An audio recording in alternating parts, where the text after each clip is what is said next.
आज आपको जो मैं सच्ची घटना सुनाने जा रहा हूँ, मेरा दावा है कि इस घटना को सुनकर आपकी रूह कांप जाएगी, दिल दहल उठेगा और सोचने पर मजबूर हो जाएंगे कि भला कोई ऐसा कैसे कर सकता है।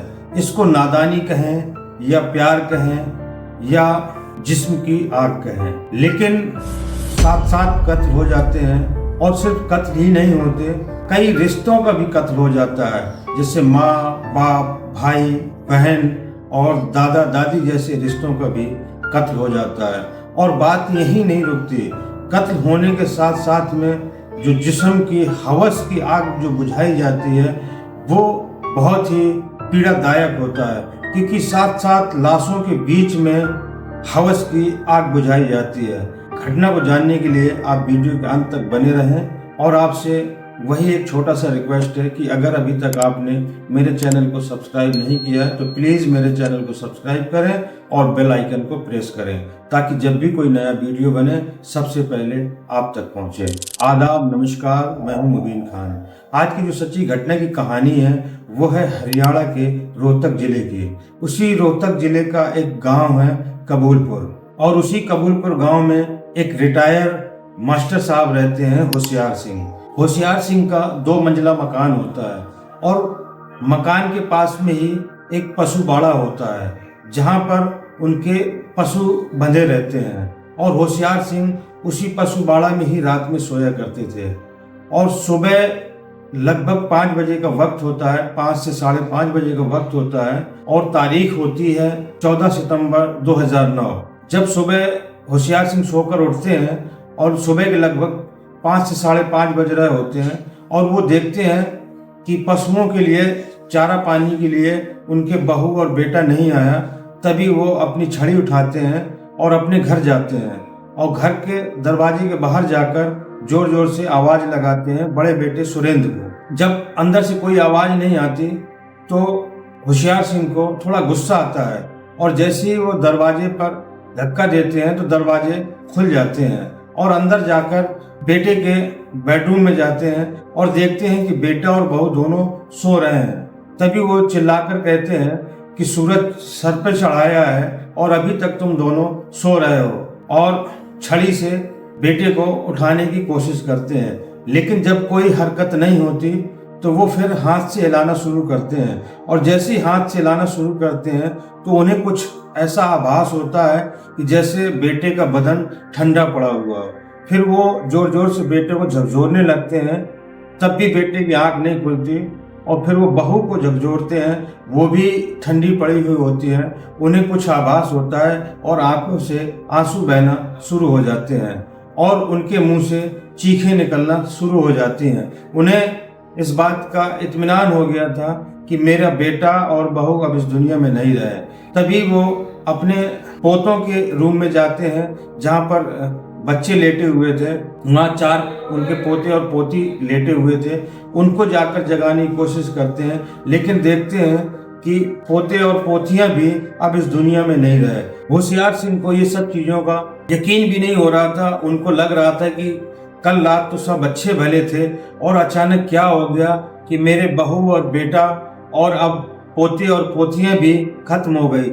ऐसा लग रहा था जैसे होशियार सिंह के सर पर पहाड़ टूट पड़ा हो, और वो बुरी तरह बिलक बिलक कर रो रहे होते हैं। और कभी अपने पोते को उठाते और उनके सर को सहलाते, मत्थे को चूमते, कभी पोतियों को उठाने की कोशिश करते और बिलक बिलक के रो रहे थे। और सिर्फ उनके मुंह से यही निकल रहा था कि हे भगवान, क्या हो गया। और जब वो तेजी तेजी से रोने लगते हैं, तभी मोहल्ले और पड़ोस के लोग उनके चीखने और चिल्लाने की आवाज़ सुनते हैं। तभी मोहल्ले के लोग भी आ जाते हैं और देखते हैं कि घर में कोहराम मचा हुआ है। और अभी उन्होंने अपने बेटे, बहू और 2 पोते और पोतियों को ही देखा था। जैसे ही उन्हें ख्याल अपनी पत्नी भूरी देवी का आता है तो वो भूरी देवी के कमरे में जाकर देखते हैं तो देखते हैं कि वो भी मृत अवस्था में पड़ी हुई है। तभी वहाँ आए हुए मोहल्ले के वाले लोग पुलिस को सूचना दे देते हैं। पुलिस आनन फानन में आ जाती है, और डॉग स्क्वाड और फॉरेंसिक टीम भी वहाँ पर आ जाती है। और जब देखती है कि होशियार सिंह का बड़ा बेटा सुरेंद्र सिंह, जिसकी उम्र लगभग 40 वर्ष है, उनकी पत्नी प्रेमिला, जिसकी उम्र लगभग 38 साल की होगी और होशियार सिंह की पत्नी भूरी देवी जिनकी उम्र लगभग 60 साल होगी और सुरेंद्र का बड़ा बेटा अरविंद जिसकी उम्र 17 साल है और होशियार सिंह का एक बेटा और होता है भूपेंद्र सिंह जो कि फौज में है और उसकी पत्नी का कुछ साल पहले निधन हो गया तो इसलिए वो ड्यूटी पर होते हैं। भूपेंद्र के 3 बच्चे होते हैं, 2 बेटियां और 1 बेटा। बड़ी बेटी सोनिका, छोटी बेटी मोनिका और एक बेटा विशाल। सोनिका की उम्र लगभग 12 साल होती है, मोनिका की उम्र लगभग 10 साल होती है और बेटा विशाल की उम्र लगभग 8 साल होती है। अब घर के 7 लोग इस दुनिया से जा चुके थे और पुलिस जब पूरे घर के को छानबीन कर रही थी तभी बाथरूम का दरवाजा खोला जाता है, बल्कि बाथरूम का दरवाजा बंद होता है। जब पुलिस दरवाजे को तोड़ती है तो बाथरूम में सुरेंद्र की बड़ी बेटी सोनम बेहोशी की हालत में मिलती है। जब पुलिस उसको छींटे मारती है और जैसे ही होश आता है तो ऐसा लगता है जैसे बहुत बड़ा हादसा हुआ हो और वो बहुत ज़्यादा सदमे में हो। और उस घर में छत पर 2 लोग और बेहोश पड़े होते हैं जो कि इलेक्ट्रीशियन होते हैं। इस घर में इलेक्ट्रीशियन का काम कर रहे थे और वो छत पे ही रह रहे थे, जिसका नाम सुनील और मनोज होता है। अब इस घर में 10 लोग थे और 10 लोगों में 7 लोगों का कत्ल हो चुका था और 3 लोग बाकी थे, जो कि 2 लोग उस घर में बाहर के लोग थे, इलेक्ट्रीशियन थे, वो लोग बेहोश पाए जाते हैं और तीसरी सोनम वो भी बेहोश पाई जाती है। जब पुलिस इनसे पूछताछ करती है तो जो इलेक्ट्रीशियन होते हैं वो कहते हैं हम खाना खाने के बाद सो गए थे, हमें कुछ नहीं पता। लेकिन जब सोनम से पूछताछ की जाती है तो सोनम कहती है कि रात में कुछ बदमाश घर में घुस आए थे और जिन्होंने मेरे माँ बाप और मेरे भाई बहनों को मार दिया और मुझे बाथरूम में बंद कर दिया। मुझे ऐसा लगता है जैसे वो लोग बदमाश थे, लूटपाट करने आए थे और मैं इतना ज़्यादा डर गई थी कि मैं बाथरूम में ही पूरी रात बेहोश पड़ी रही। पुलिस जब और घर की छानबीन करती है तो पुलिस को पता चलता है कि घर का सामान भी बिखरा पड़ा हुआ है और घर की ज्वेलरी और पैसा भी गायब है। पुलिस को ये घटना लूट और चोरी की ही लग रही थी क्योंकि घर में 7 कत्ल हो गए थे और घर का सामान भी गायब हो गया था। अब बाकी जो 3 लोग बचे थे वो बेहोश पड़े थे।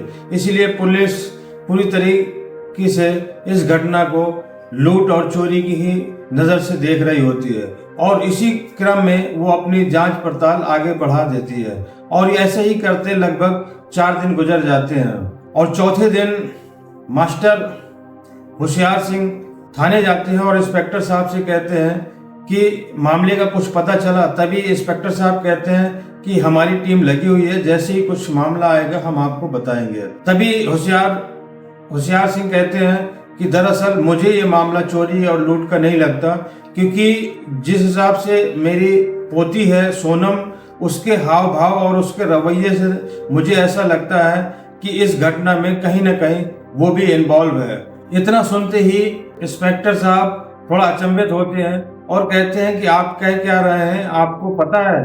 तभी होशियार सिंह कहते हैं हाँ, मैं जो कह रहा हूँ वो सही कह रहा हूँ, क्योंकि मेरी पोती सोनम पड़ोस में ही रहने वाले लड़का नवीन होता है, उससे इन दोनों का लगभग 1 साल से अफेयर चल रहा है और हम लोग इस रिश्ते को रोकने की कई बार कोशिश की, लेकिन ये लोग माने नहीं और मुझे लगता है कि कहीं ना कहीं इसमें सोनम का हाथ और सोनम के आशिक नवीन का जरूर हाथ है।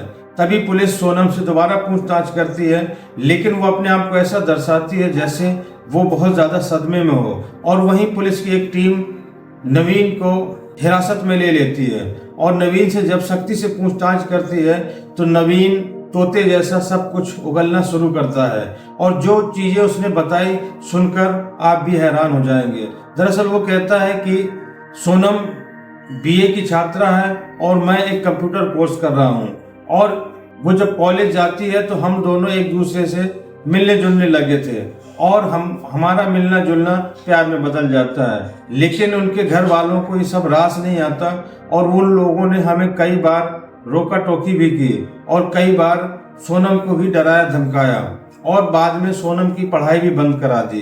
इसलिए अब हमारा मिलना जुलना भी बंद हो गया था। सोनम अब घर में रहने लगी थी क्योंकि पढ़ाई के बहाने ही जाती थी वो अपने आशिक नवीन से मिलने। अब उसका घर से निकलना भी बंद हो गया था। जब कभी मौका पाते तो वो लोग फोन में बात कर लिया करते थे। और एक दिन अचानक सोनम के कुछ मन में ख्याल आता है और वो नवीन को फोन लगाती है और नवीन से कहती है कि जब तक हमारे घर वाले रहेंगे तब तक हम लोग मिल नहीं पाएंगे और हमें अब घर वालों को रास्ते से हटाना पड़ेगा। और दोनों आपस में कुछ मशवरा करते हैं और सलाह बनाते हैं। तभी नवीन के दिमाग में एक आइडिया आता है और वो अपने मामा के लड़के जसबीर को फोन करता है और उससे कहता है कि मुझे नींद की 100 गोलियां चाहिए। तभी जसबीर का एक दोस्त होता है ओमवीर, जो कि मेडिकल स्टोर चलाता है। उससे वो नींद की 100 गोलियां लेता है और लाकर नवीन को दे देता है और नवीन सोनम को दे देता है, बल्कि देता ही नहीं है, उन 100 गोलियों को पीस कर देता है और कहता है इनको खाने पर मिला देना और जब खा ले तो मुझे फोन कर देना। सोनम ऐसा ही करती है। 14 सितंबर की रात जब खाना बनता है तो उस खाने में नींद की गोलियां मिला देती है और वो खाना घर के सभी सदस्य खाते हैं, लेकिन वो खाना सोनम नहीं खाती। और उनके घर पर काम कर रहे 2 इलेक्ट्रीशियन सुनील और मनोज भी वो खाना खाते हैं। और खाना खाने के बाद में क्योंकि इतनी ज़्यादा ओवरडोज थी कि खाना खाते ही ये लोग, घर के सभी लोग सो जाते हैं। जब रात में सोनम को इस बात का यकीन हो जाता है कि घर के लोग सो गए हैं, तभी फोन करके वो सुनील को बुलाती है और सुनील घर आ जाता है। और घर आते ही सबसे पहले सोनम कहती है कि सबसे ज्यादा जो रोक टोक करते हैं वो मेरे माँ बाप हैं, इसलिए सबसे पहले वो माँ और बाप का गला दबाकर कत्ल कर देते हैं। पिता सुरेंद्र, जिसकी उम्र लगभग 40 साल है, और माँ प्रेमिला, जिसकी उम्र लगभग 38 साल है। और इनका मन माँ बाप के कत्ल करने से नहीं भरता। वहीं पर सो रहे अपने भाई अरविंद, उसका भी कत्ल करते हैं, जिसकी उम्र लगभग 17 साल है। और घर पर चाचा के बच्चे भी रह रहे थे। इन लोगों को भी गला दबाकर मार देते हैं। तब इन्हें याद आता है कि इस घर में अभी एक शख्स और बाकी है, जो कि इनकी दादी होती है भूरी देवी, जिनकी उम्र लगभग 60 साल है। और ये लोग पूरे घर पर कत्ल का खुला तांडव कर रहे होते हैं। और ये लोग भूरी देवी के रूम पर जाते हैं और भूरी देवी का भी गला दबाकर मार देते हैं।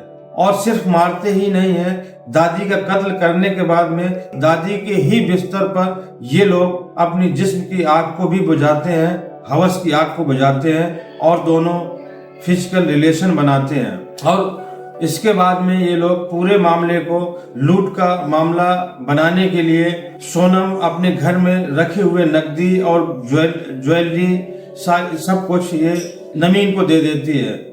और नवीन नकदी और ज्वेलरी लेकर अपने मामा के लड़के के गांव पहुंच जाता है। इनको शायद इस बात का यकीन था कि हम कभी पकड़े नहीं जाएंगे, लेकिन अपराधी कितना भी शातिर क्यों ना हो, एक न एक दिन पुलिस की गिरफ्त में जरूर आता है। और ये लोग भी आए और पुलिस इन सभी चारों लोगों को सोनम और सोनम के आशिक नवीन और नवीन के मामा के लड़के जसबीर और मेडिकल स्टोर वाले ओमवीर को पुलिस जेल भेज देती है और चार्जशीट लगा देती है। और इनका मुकदमा रोहतक कोर्ट में चलने लगता है। 6 मार्च 2014 में रोहतक कोर्ट इनके खिलाफ फैसला देती है, जिस पर सोनम और नवीन को फांसी की सजा सुनाती है और नवीन के मामा के लड़के को उम्र कैद की सजा सुनाती है। और वहीं पर मेडिकल स्टोर जिसने गोलियां दी थी ओमवीर को, सबूतों और तथ्यों के आधार पर उसके खिलाफ बहुत ज्यादा कुछ न मिलने के कारण उसको कोर्ट बरी कर देती है। तो दोस्तों, ये थी आज की कहानी सुनाने का मकसद किसी को आहत करना, ये परेशान करना नहीं है, लेकिन आप तक सच पहुंचाना है और आप लोगों को जागरूक करना है। और दोस्तों, सोनम और नवीन के बारे में आप क्या विचार रखते हैं?